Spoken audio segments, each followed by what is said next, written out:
Hello, I am Debbie LaRiviere with Middleton Elite Coaching, and I've got Coach Sean Gorse here today. We work with a large number of agents and top agents in the real estate industry. And so, Sean, what topic are we bringing to them today? Yes. Yeah, we have these great conversations this week. This time we want to talk about winning with buyers in the market of the moment. Yeah, I mean, it's interesting because we can honestly say over the last 6 months, the market has changed, I would say, two or three times. And so it is always being reactive to the market in real estate because hindsight is 2020.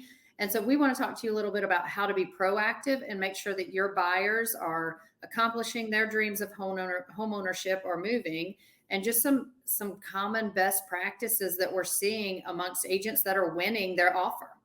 Yeah. So Sean, where do you want to start? Well, and the thing I wanted to mention on that with buyers is, buyers are often also sellers. Mhm. So if we get them off the fence on the buy side or get them to be the winning offer, then that's going to often unlock the listing side as well. And I know we both work with top brokerages, top teams, top agents who are like top in their state or top in their town, and so they're dealing with this every day. So to kind of kick it off on that front is, do you had a good question? Do we know where the market of the moment is? Mhm. So maybe you want to speak to the market of the moment. Yeah, I mean, today's market of the moment, we're still seeing relatively low inventory. Obviously, with like you said, sellers are leaning more towards the options of buying first and selling second because their homes are selling so quickly they don't want to not have somewhere to go. We're seeing inventory locked up by short term or long term rentals because the rental market has exploded where they're making above mortgage positive cash flow. So we're not seeing that inventory hit the market that may have hit the market in years past. And we're also Mm. seeing that steady increase in interest rates that like we've not seen in a very long time. Yeah. We're hitting that five and up over five. And so that's another piece that our buyers are having to look at as they're making offers and making sure that they feel comfortable with the monthly payment, in addition to the top of the market prices. So, when we look at that, to me, is the market of today that as a real estate agent, we're having to help our clients navigate and, and in times where often we're not face to face. Yeah. Yeah. And you mentioned, how the market ebbs and flows. I'm really, as a real estate professional, I'm looking at this at least on a weekly basis.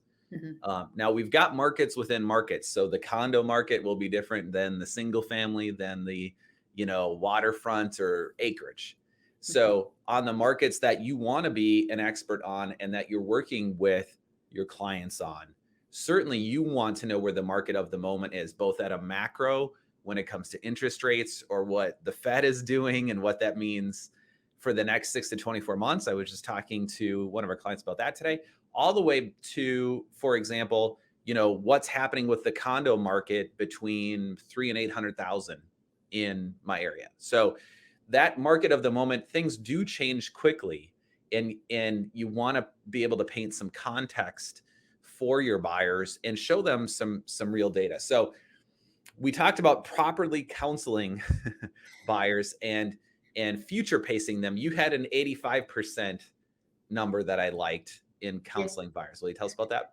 Yeah, sure. So often these days, due to COVID restrictions, we've gone to more of a on the fly type of buyer consultation. And one of those pieces that I've been coaching to really layer in is that 85% home, where when we have large amounts of inventory, we can be more selective, right? We can look for the rainbow, the unicorns, all of those things in that property we want because we have a lot to choose from.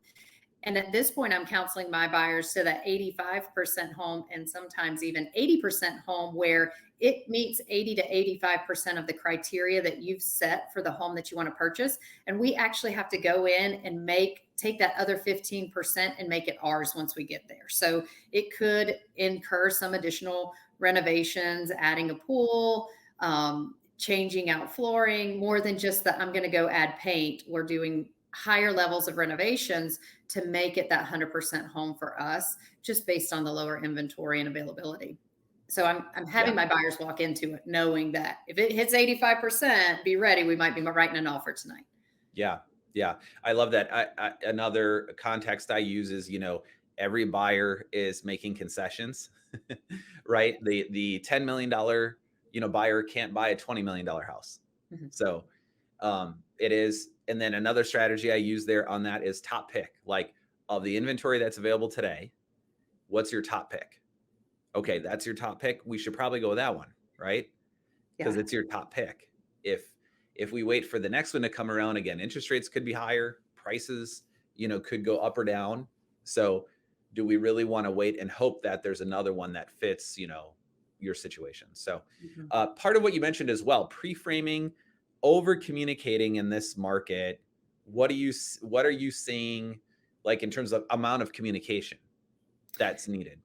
Yeah, like you said, I think is 100% over communicating. Future pacing, I know you do a lot of coaching around the future pacing of education of buyers for the market of the moment.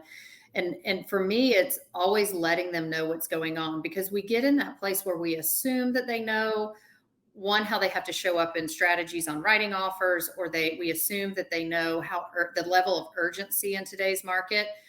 Maybe because that last home that they looked at flew off the shelves, we assume that they understand that that's the market. So what are we doing to over communicate, to let them know how properties are coming on and going off the market? And I'll tell you one tip that I've done is any buyer that's written an offer that they don't win the offer, once that home closes, I'm going back and sharing that data with the buyer to say, hey, remember we wrote on 123 Smith Street and we made an offer of 357,500. That home actually closed with a conventional loan at 385, so that they know how far off they were on their offer if we're still out looking.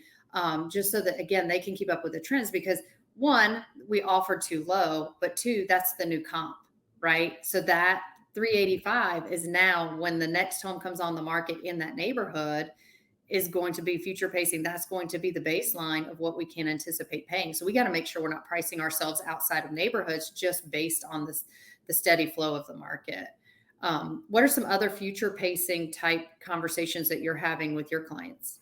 Yeah. I put together a best practices for a lot of this, but some of it is the science of it, right? So, and this is before ideally even you're going out and looking at homes. You're saying, okay, here's the average list to sales price ratio, right? Here's the other terms and conditions of the winning offer. So adopting this language with your buyers of here's what it's going to take to write the winning offer in the market that you're in. If it's, single family between 500,000 and 600, average list to sales price ratio, let's say is 15% over, and you might, need X earnest money or due diligence money and things like that. We might have to, waive inspection, appraisal gap, all of that. If you do that ahead of getting out there, then you are going to have to reinforce that. But on this topic of future pacing, I think as realtors, sometimes we're, unfortunately guilty of this, right? Because we're doing this every day. Remember, the average person moves every 7 to 10 years. So it's like, going back on the merry-go-round all over again, where what do I do? What comes first, second, third? And they've maybe, got a really clear idea, or they've got their clear idea. Mhm. We say perception is reality. So they've got their perception. And if you don't bring in a new perception or a new agenda or a healthy way to go about this process, they're going to follow their agenda, Mhm. right? They're going to follow what they think is the right sequence to bake this cake. So we've got to be the professionals. We've got to set that agenda and, let them know here's what's going to happen next. Always at each major milestone, here's what's going to happen next. Even if it's, we like this house, we want to buy it, Sean. Okay, here's what's going to happen next. I'm going to call the listing agent, right? I'm going to call the listing agent. I'm going to find out what I can about what's the lay of the land on offers. That's the negotiating part. And, so, and you can lay the tracks out a little bit ahead for them. You don't want to go too far ahead because we don't want to get them into overwhelm. Mhm. So we want to give them enough so they feel like, okay, this agent, they know what's going to happen next. And it's not, every morning is a new surprise. And I'm so shocked that there were 15 other offers, or I'm so shocked that, the offers were so high, or that our payment was so high. So the logic or the, science part of that is important. Mhm. And then there's the art part of it. So just real quickly on the art side, that is like the art of negotiating, right? Or the art of helping your clients get in touch with what are the things that are most important to them, and do they understand what it's going to take to actually purchase the next home, and you might go 2 or 3 layers deep on motivation. Hmm. I was just on the phone with an agent, up in the $5 million price range with a seller. It's like the laws of gravity. They apply to everybody, which is, what's important to you about selling this $5 million plus home, right? And most of us are either geared to avoid pain or seek pleasure. So this is the real estate counseling part of our job, where, okay, you've got the logic, but now we need to get into the emotion, and we need to find out, like just, and sometimes it's helping them get in touch with, yeah, why did we want to make this move? Why did we want a smaller house? Why did we want a bigger house? Why did we want to move closer to work? Or what is this going to mean for my life when I'm in this new home? So holding that space for your clients and slowing down enough for them to really gain resolution in terms of why they're doing this, that's going to help you unlock writing the offer, or being committed to the process even. Yeah. And so that's the art of it, that you want to practice as much as you can, and you learn over time. Yeah.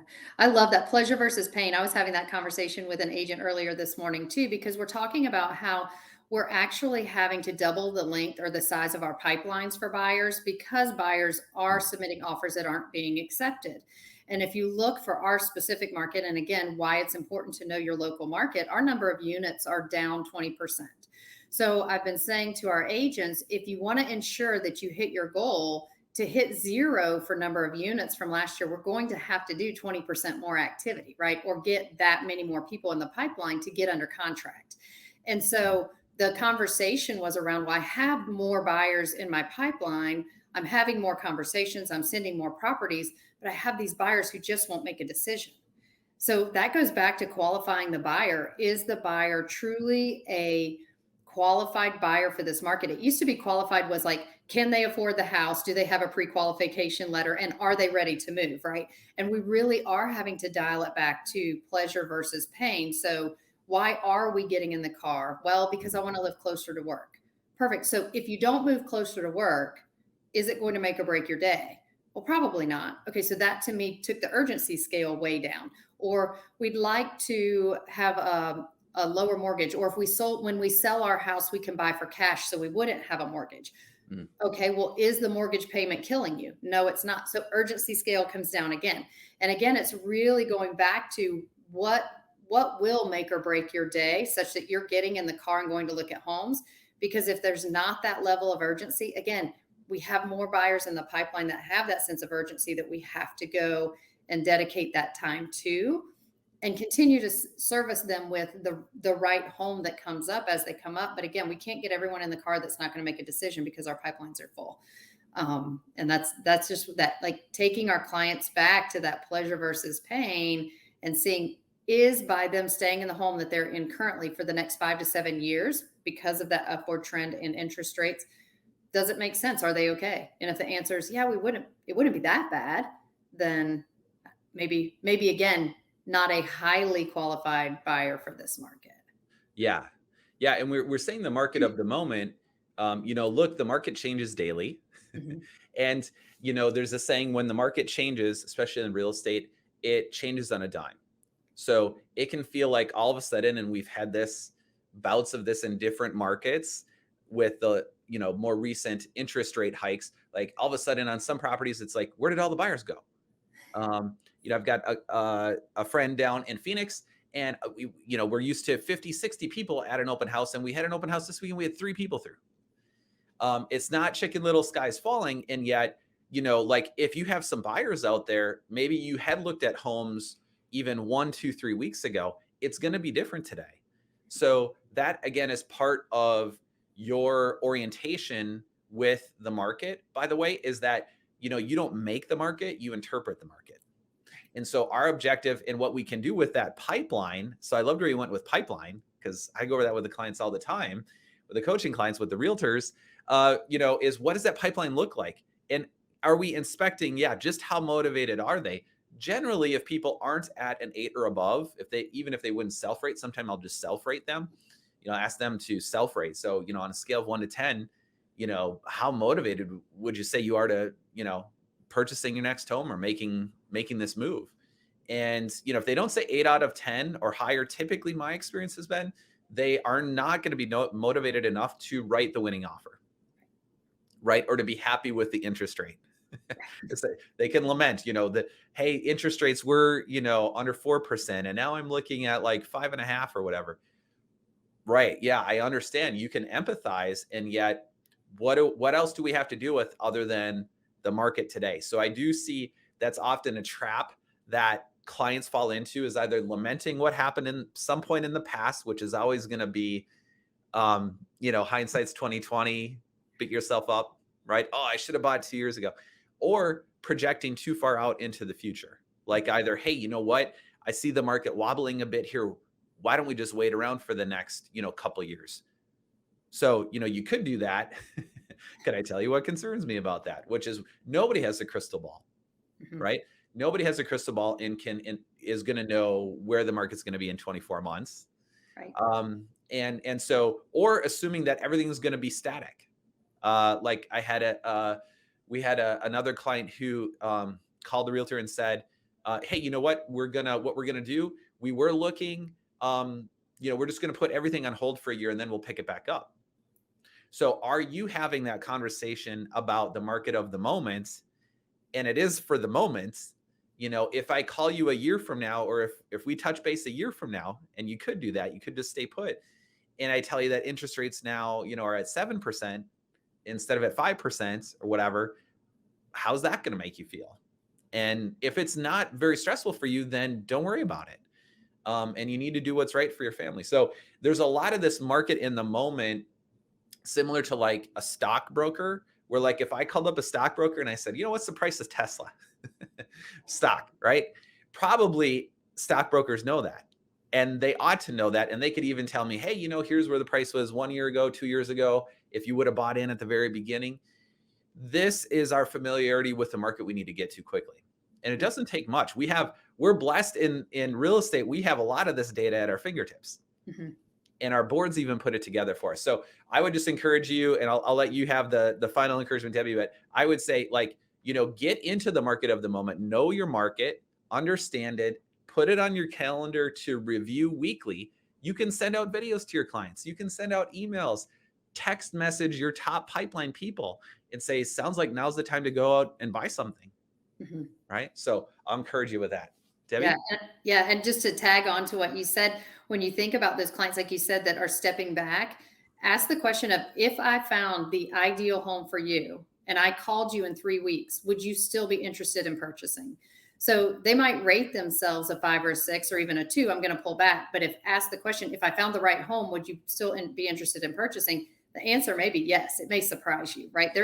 They're tired, right? We are seeing buyers experience buyer fatigue. I know you agents out there experience maybe your buyers waffling on if they're going to continue working with you or switch to a different agent.